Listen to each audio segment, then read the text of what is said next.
Hello guys, welcome back to my channel it's blogger. আমি উত্তম, তোমাদের সামনে নিয়ে চলেছি আরো একটা ইন্টারেস্টিং ব্লগ নিয়ে।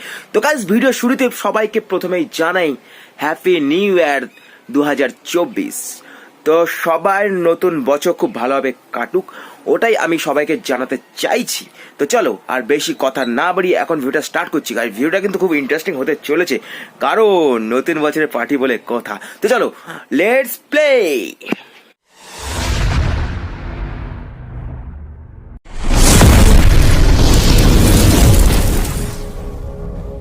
তো গাইস, আমাদের নিউ ইয়ারের পার্টিটা এই আমাদের ভৈরব কাকুর ফার্নিচারের দোকানে হবে। যেহেতু কাকু ফার্নিচারের কাজ করছে, এতক্ষণ করছিলেন, তো তাই জন্য ওটা অনেক ধুলো বালি সব পড়ে আছে, তাই জন্য কাকু খুব ভালোভাবে ঝাঁটা মেরে পরিষ্কার করে দিচ্ছেন। কারণ কি খাওয়া দাওয়া বলে কথা, তোমরা তো বুঝতেই পারছো। তো চলো, এখন কাকু ভালোভাবে পরিষ্কার করেছেন, কারণ কাকু এতক্ষণ অনেক কাজ বাজ করছিল, এই যে পালঙ্ক টালঙ্ক সব রেডি করছিলেন, তো তাই জন্য কাকু অনেক পরিশ্রম হয়েছে। তো তাও কাকু ঝাড় দিচ্ছেন কাউকে কিছু না বলে। আর গাইস, এই হচ্ছে আমাদের ফিস্টের বাজেটে সব চলে এসছে। এখানে দেখো আলু, পেঁয়াজ, টমেটো সব কিছু চলে এসছে। আর এইখানে আছে সেই চিকেন, দেশি চিকেন, একদম ঠাকঠাক ঠাকঠাক, একদম রেয়াজি আছে।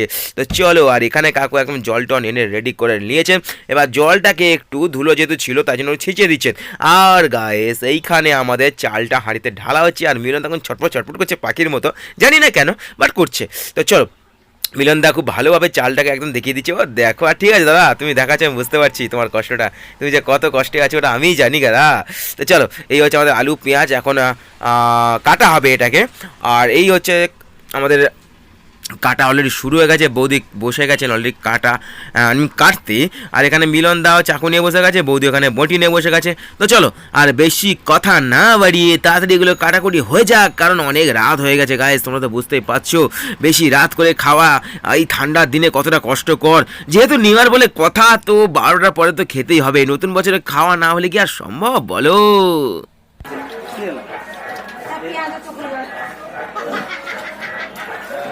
কাঁদুছি দেখো, বলকে ভিডিও তো জোর কাঁদুছি, আঁখি জল পড়ছি টিকে টিকে।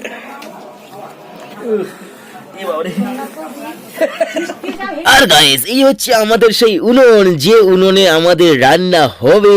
তো তোমরা দেখে অবাক হয়ে গেছো, আমি বুঝতে পারছি। এই হচ্ছে আমাদের গাইস, দেখেছো উনুন দাও করে চলছে, দাও করে। তো গাইস, আমাদের আদা রসুন প্রায় ছাড়ানো কমপ্লিটের দিকে। তো এখানে মিলনদা আমাদের আদাটাকে ভালোভাবে গায়ে পরিষ্কার করে নিচ্ছে, মানে আদাটার গায়ে। গাইস, তোমরা আবার মিলনদার গায়ের কথা ভেবো না। আর এখানে অলরেডি পেঁয়াজ, আলু ফালু প্রায় কাটা কমপ্লিটের দিকে। আর এখানে আলু ভাজার জন্য কাটা ডুমুডুমু করে কাটা হয়েছে গাছ, যেহেতু আলুটাকে ডুমুডুমু করে ভাজা হবে তাই। আর এখানে বৌদি মাংসের জন্য আলু কাটা চলছে, মানে বৌদি চালাচ্ছেন আলু কাটাটা। আর এখানে আমাদের উনুন টুনান একদম লেগে রেডি, আমাদের ভাত চাপানো হয়ে গেছে।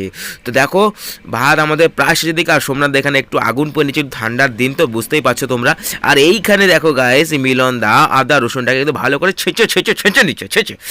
মানে আমাদের তো আর বাটার কোনো উপায় নেই, তো আমরা এই আদা রসুনটাকে ভালোভাবে ছেঁচে দিয়েই আমরা রান্নার প্রস্তুতিটা নিয়ে নিই। তো চলো, এরপরে আমাদের ভাত গাইস রান্না কমপ্লিট। তো এখানে আমাদের দেখো কড়াই বসিয়ে উনুনের উপর তেল ঢালা একটু হয়েছে। আর এখানে আমাদের ভগীরথ কাকু আলুটাকে ভালো করে নুন হলুদ দিয়ে মাখিয়ে দিচ্ছে, যেহেতু ভাজা হবে তাই জন্য। আর তার জন্য তেলটা একটু কমে গেছিলো, কাকু কিছুটা পরিমাণ তেল আরও দিয়ে দিলেন কড়াইয়ের উপরে। যেহেতু আলু ভাজা হবে, একটু বেশি তেল না দিলে গাছ আলু ঠিক মতো ভাজা নাও হতে পারে, তাই জন্য হয়তো আমার ঠিক জানা নেই। আর তারপরে দেখো, এখানে এবার আলুটাকে আস্তে আস্তে আস্তে আস্তে করে কড়াইতে ঢেলে দিল আমাদের ভগীরথ কাকু। তো চলো, আলুটা ভাজা হোক, আর তোমরা ততক্ষণ চ্যানেলটাকে লাইক শেয়ার সাবস্ক্রাইব সব কিছু করে দাও গাইজ, বেশি দেরি করো না, তোমাদের জন্যই সব কিছু, এতটা কষ্ট গাইজ তোমাদের জন্য। তো চলো গাইজ, দেখতে থাকো।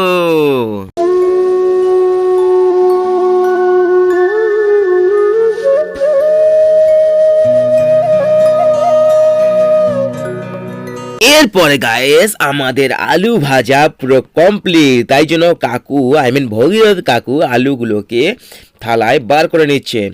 এবার দেখো, এবারে আমাদের এই হচ্ছে আমাদের আলু ভাজা। এরপরে কি হচ্ছে, মাংসের যে আলুটা আমরা দেব, তো সেটাকেও তো একটু ফ্রাই করে নিতে হবে নাকি, তোমরাই বলো। ফ্রাই না করে একটু মজা আসবে না। তো তার ফ্রাই করে নেওয়ার পরে এক পিস করে তো আমরা ঝেড়েই দিই, মানে এমনি খেয়ে নিই আমরা। তো চলো এরপরে আলুকে ভালোভাবে একদম সব আলু দিয়ে দিলাম তেলের মধ্যে। এবারে ভালোভাবে ওটাকে নাড়াচাড়া এদিক সেদিক উল্টে পাল্টে একদম ঝাকাস করে ফ্রাই করে নেবো। তো চলো ঝেকাস করে ফ্রাই করে নেওয়ার জন্য একটু নুন তো দিতেই হবে। তো একটু হালকার উপরে কাকু নুন দিয়ে দিলেন, তাহলে ভেতরটা একটু নুন ফুন হবে একটু। আন্না লাগবে না, আন্না আন্না আন্না। তো চল এরপরে আমাদের মাংস ম্যারিনেটের জন্য পদ্ধতি শুরু করে দিয়েছি আমরা। তো অ্যাট ফার্স্ট আমরা মাংসটার ওপরে একটু নুন নিয়ে দিলাম। তো এরপরে হালকা করে একটু লঙ্কার গুঁড়ো, তারপরে চলে এলো হলুদ গুঁড়ো। এরপরে গাইস ভালোভাবে একটু দুটো মশলাকে আর নুনটাকে মিশিয়ে নেওয়া হলো। এরপরে ওখানে মিলনদা আর সোমনাথদা দুজন মিলে একটা দই প্যাকেট কাটছে। দেখো একজন তো কাটতে পারছে না, দুজন মিলে কাটছে। এরপরে ওই দইটাকে আমরা ম্যারিনেশনে একটু দিয়ে দেবো। তার আগে আমাদের কাকু একটু আদা কুচি একটু রসুন কুচি দিয়ে দিলাম। এরপরে দইটাকে হালকা করে মিলনদা ঢেলে দেবে। দেখো তোমরা মিলনদা পুরো রেডি। ওরে বাবা রে, বলতে না বলতে দুজনে কমত করে গলে পড়লো। তো চলো এখন মিলনদা হালকা করে দইটা দিয়ে দিচ্ছে। একটু দই একটু দিলে টেস্ট একটু আলাদা রকমের থাকে। তো তোমরা সবাই জানো যারা রান্না বান্না অবভিয়াসলি করো। তো চলো এরপরে একটু লেবু দিয়ে দেবো যাতে মাংসটা একটু গলে না যায়, তার জন্য একটু লেবু দিয়ে দেবো। হ্যাঁ লেবুটা না রস না গলে পড়ছে তপ তপ করে। আমার তো দেখে না জিভ যখন লাভ লাভ করছে, লাভ লাভ লাভ লাভ, কাল কাল জিভ লাভ লাভ পায়, লাইকো জিভ লাভ লাভ পায়। চলো এরপরে কাকু আমাদের পুরো মাংসর সাথে মশলাগুলোকে ভালো করে মিশিয়ে ম্যারিনেশন করে পুরো রেডি। দেখেছো, তোমরা তো দেখতেই পাচ্ছ। তো চলো এখন আমরা যাব একটু স্যালাড কাটতে। তো খাওয়ার আগে একটু স্যালাড হলো তো জমে যায়, তো তাই জন্য সোমনাথ দা বসে গেল একটু স্যালাডের কাটার জন্য। আর চলো এরপরে আমরা যাব এই পাঁপড়গুলো ভাজতে। আর এখন সোমনাথ দা কি যন্ত্রণা বোধ করছি। চলো এখন পাঁপড় চটপট করে ভেজে নিই।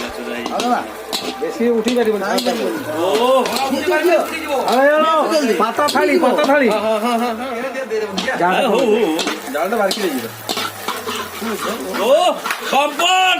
ওটা ওটা ওটা ওটা। আচ্ছা লচকা পাপড় কি এইগুলি আউ জল ছাকি লিও লচকা আউ তো ওটা খলতা কাকু চামচ, কাকু চামচ। কেন খলতা আউ দিগো রবি দাদা ও পাপড় ভাই পাপড়টা ভাজি রে না পাপড় ভাজা নিয়ে এখন আর সেখানে চলছে পাঁপড় ভাজা, আর আমি চলে এসেছি গরম গরম আলু ভাজা খেতে। তো তাই জন্য আর বেশি দেরি না করে আমি আর ওয়েট করতে পারছিলাম না। তো তাই জন্য কপ করে একটা আলু মুখে ভরে দিতে, উফ কি স্বাদ গায়েস, তোমাদের বলে বোঝাতে পারবো না।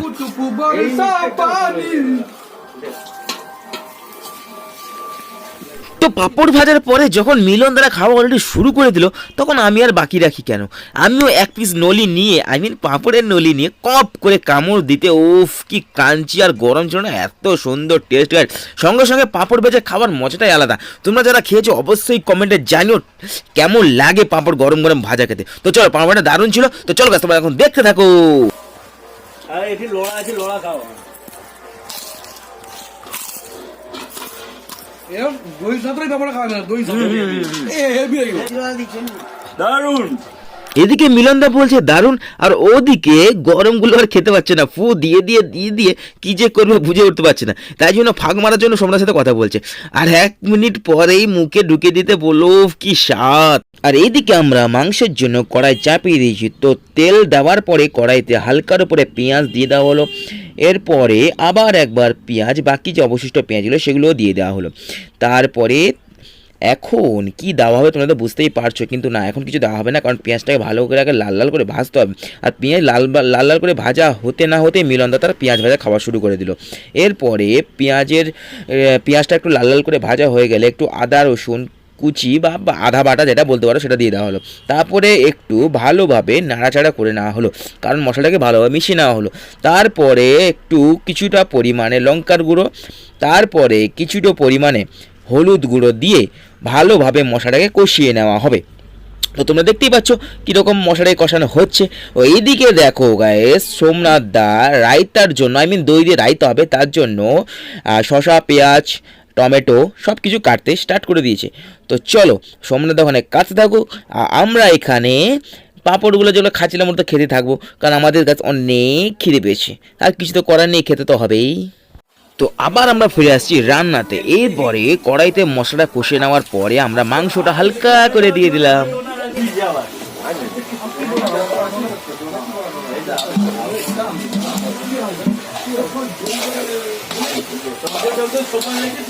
এরপরে সোমনাথ দা যে শসা পেঁয়াজ গাজর এগুলো কাটছিল ওগুলো অ্যাকচুয়ালি গাইস রায়তার জন্য।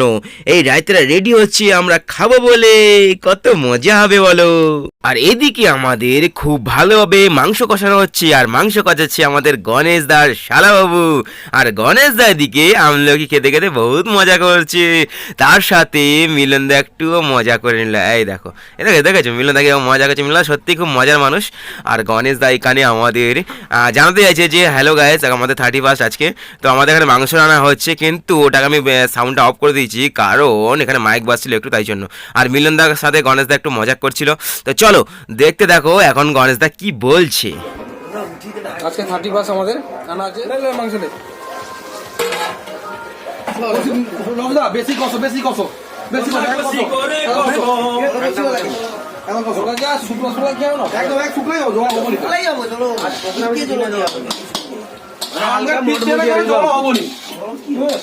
আর মাংস কষানোর পরে আমাদের ভগবান কাকু কিছুটা মাংস আমাদের জন্য তুলে দিলেন একটু কষা খাবার জন্য। আর তারপরেই আমি তো লোভ সামলাতে না পেরে এক পিস মাংস যখন মুখে ঢোকালাম, ঠান্ডাকালে গরম গরম মাংস এত সুন্দর টেস্ট হয়েছে, ও হেভি হেভি গাইছে, তোমরা না খেলে তো বুঝতে পারবে না।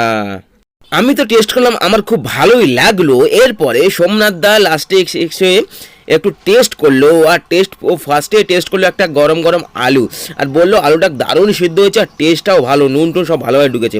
এরপর যখন এক পিস চিকেন আবার যখন সোমনাথ দা মুখে ঢোকালো তখন বলছে উফ অসাধারণ, একটা কাঁটা দেখে লাস্টে একটু মজা করে নিল। আর গাইস এদিকে আমাদের মাংস পুরোপুরি রান্না কমপ্লিট।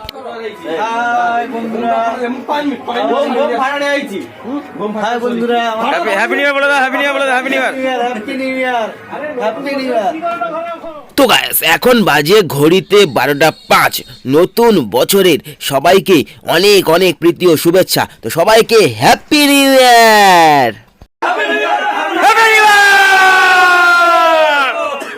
তো গাইস সবাইকে হ্যাপি নিউ ইয়ার জানিয়ে এবার আমরা বসে গেছি খেতে, কারণ এখন গাইস প্রায় বাজে 12:35 মতো, অনেক রাত হতে চলেছে।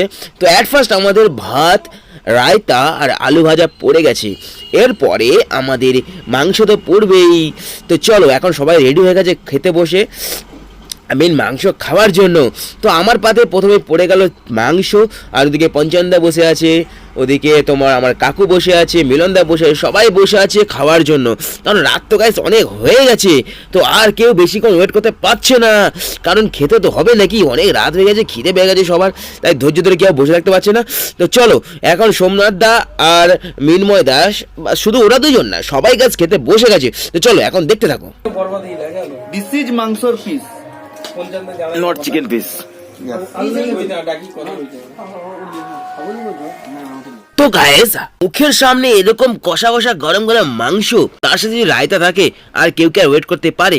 তো গাইস আমি আর বেশিক্ষণ তাই জন্য ওয়েট করতে পারলাম না, তাই এই মাংসের যে একটু কষার গ্রেভিটা ছিল, ওই গ্রেভির সাথে একটু ভাতটাকে মাখিয়ে যখন একটা বাইট মুখে দিলাম, আই মিন ইডিয়েট বাইটস, ও তখন কি লাগছে গাইস, তোমরা বলে বুঝে তখন তোমাদেরকে কতটা ভালো লাগছিল খেতে। তো এরপর লেগ পিসটা মুখে দিলাম, ওফ কি স্বাদ। তো চলো গাইস ভিডিওটা বেশি বড় করছে না, ভিডিওটা হচ্ছে এইখানেই, দেখা হচ্ছে নেক্সট কোনো ব্লগে নেক্সট কোনো ভিডিওতে, ততক্ষণ পর্যন্ত টাটা।